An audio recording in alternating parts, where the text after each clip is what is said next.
Hello बच्चों, let us read this question. This question says the concentration of K plus ion in 0.1 molar K2Cr2O7 solution is dash.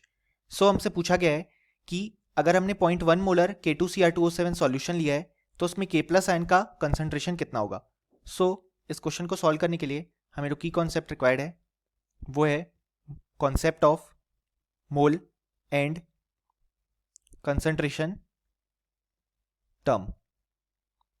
सो यहाँ पे अगर हम देखें तो जो K2Cr2O7 का सॉल्यूशन है उसे अगर हम देखें तो वो डिसोसिएट होगा 2K प्लस आयन और Cr2O7 2 माइनस आयन्स में. यानी कि अगर हमने 1 मोल K2Cr2O7 सॉल्यूशन लिया है तो उससे हमें 2 मोल्स K प्लस आयन्स देखने को मिल रहे हैं और 1 मोल Cr2O7 2 माइनस आयन देखने को मिलेगा. अब हमारे पास गिवन सॉल्यूशन जो है उसकी मोलैरिटी गिवन है 0.1 मोलर, यानी कि हमारे पास गिवन है 0.1 मोलर K2Cr2O7.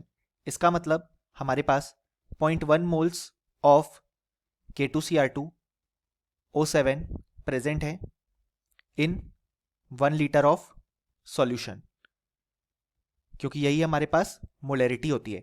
क्योंकि हम जानते हैं मोलैरिटी को हम लिख सकते हैं number of moles of solute upon volume of solution in litre.